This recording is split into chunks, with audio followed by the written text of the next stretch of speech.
Hello అండి. Welcome back to my channel. ఈరోజు ఒక స్పెషల్ కర్రీ వండానండి. అదేంటంటే మటన్ కర్రీయే. కాకపోతే అది చాలా స్పెషల్. సింగరేణిలో చేసే వాళ్ళకి తెలుస్తది ఆ కర్రీ గురించి. సింగరేణిలో జాబ్ చేసేవాళ్ళు జల్సా అని చేసుకునేవారండి. అప్పుడు మటన్ కర్రీ, చికెన్ కర్రీ, పూరీలు తీసుకొచ్చేవారు ఇంటికి నాన్న వాళ్ళు. ఆ పూరీలు, ఆ మటన్ కర్రీ చాలా టేస్టీగా ఉంటదండి. ఎందుకంటే ఇంట్లో అమ్మ ఎప్పుడు వండినా అంత టేస్ట్ రాదు. ఆ కర్రీ ఏంటో డిఫరెంట్‌గానే చాలా టేస్టీగా ఉంటది. అందరం ఎగబడి తినేసేవాళ్ళం మా నాన్న తీసుకొచ్చినప్పుడు. నాకు తెలిసి ఎవరైనా అలాగే తింటారనుకుంటా. అంత టేస్టీగా ఉంటది. ఈరోజు నేను ఆ కర్రీని ట్రై చేశానండి ఒక దగ్గర చూసి. ఫస్ట్ దానికి ఒక స్పూన్ పల్లీలు, ఒక స్పూన్ జీడిపప్పు, ఒక స్పూను గసగసాలు, ఒక స్పూను నువ్వులు వేయించుకోవాలండి. అలాగే ఒక స్పూన్ ఎండు కొబ్బరి పొడి కూడా వేయించుకోవాలి. ఇవన్నీ లో ఫ్లేమ్‌లో పెట్టుకొని లైట్‌గా ఫ్రై చేసుకోవాలి. ఇవన్నీ ఇలా వేగిన తర్వాతకి చల్లార్చుకోవాలండి. చల్లారిన తర్వాతకి ఇలా మెత్తగా మిక్సీ పట్టుకోవాలి. దీన్నంతా ఒక బౌల్‌లోకి తీసేసుకొని ఇందులోనే ఒక చిన్న సైజు ఉల్లిపాయ, ఒక 4, 5 పచ్చిమిర్చి కూడా తీసుకొని మెత్తగా పేస్ట్ చేసుకోవాలి. నేనిక్కడ అర కేజీ మటన్‌కి చెప్తున్నానండి. ఉల్లిపాయ, పచ్చిమిర్చి కూడా వేసుకొని మెత్తగా పేస్ట్ చేసుకోవాలండి. ఇలా మొత్తం పేస్ట్ చేసుకున్నాక ఇవన్నీ పక్కన పెట్టేసుకొని మటన్ని నీట్‌గా కడుక్కొని ఒక ప్లేట్‌లో పెట్టుకోవాలండి. మటన్ని చాలా నీట్‌గా కడుక్కోవాలండి. ఎందుకంటే కొంచెం స్మెల్ వస్తూ ఉంటది మటన్ మనం ఎంత కడిగినా గానీ. ఇది అర కేజీ మటన్ అండి. ఇలా చిన్న చిన్న ముక్కలు కట్ చేసుకొని నీట్‌గా కడిగి పెట్టుకుంటే సరిపోతుంది. మీరు స్టవ్ ఆన్ చేసుకొని కూరకు సరిపడా గిన్నె ఒకటి పెట్టుకొని దానిలో శనగ నూనె వేసుకుంటే టేస్ట్ వస్తదండి. ఎప్పుడైనా ఎన్వి కర్రీస్‌లో శనగ నూనె వేసుకుంటే చాలా బాగుంటుందండి. ఇలా సరిపడా ఆయిల్ వేసుకొని మనం మిక్సీ పట్టుకున్న ఉల్లిపాయ పచ్చిమిరపకాయ పేస్ట్ని లైట్ గోల్డ్ కలర్ వచ్చిందాక ఫ్రై చేసుకోవాలి. ఇలా కొంచెం ఫ్రై అయిన తర్వాతకి అల్లం వెల్లుల్లి పేస్ట్ వేసుకొని ఫ్రై చేసుకోవాలి.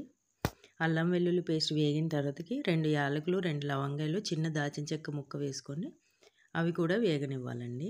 ఇలా మొత్తం వేగిన తర్వాతకి కొంచెం పసుపు వేసుకొని అందులో మటన్ని వేసేసుకోవాలి. ఇలా ముందుగా కడిగి పెట్టుకున్న మటన్ అంతా వేసేసుకొని అంతా ఒకసారి కలిపేసుకొని రుచికి సరిపడా ఉప్పు వేసుకొని అంతా కలుపుకొని ఇప్పుడు మూత పెట్టేసి మగ్గనివ్వాలండి. ఇలా ఒక 15-20 మినిట్స్ మగ్గాలండి. స్టవ్ లో ఫ్లేమ్‌లో పెట్టుకొని మగ్గనివ్వాలి కూర అంతా.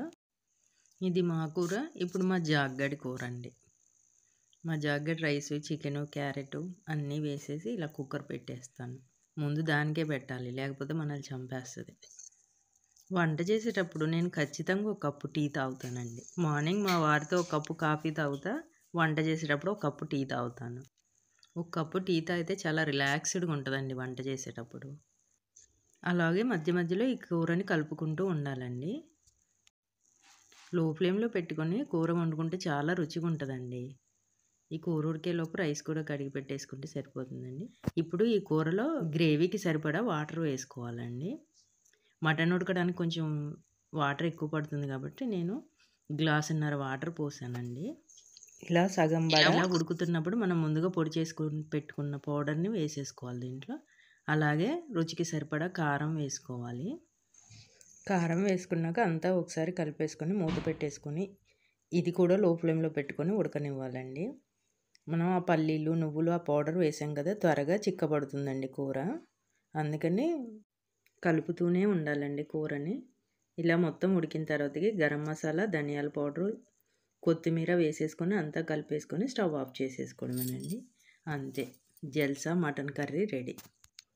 ఈ కూరని పూరీలతో తింటే చాలా బాగుంటుందండి. కానీ ఇక్కడ నేను పూరీలు చేయలేదు, అన్నంలోనే తినేస్తాను. సింగరేణిలో చేసే వాళ్ళకి దసరా, దీపావళి ఈ జల్సా. ఇంకోటి చెట్లల్లో కన్నా వెళ్తామండి ఆషాఢ మాసంలో. తర్వాతకి ముత్యాలమ్మ ఆషాఢంలోనే పెడతాము. అన్నిటికన్నా చెట్లల్లో కంటే వనభోజనాలండి. తెలంగాణలో చెట్లల్లోకి వెళ్ళడం అని అంటారు.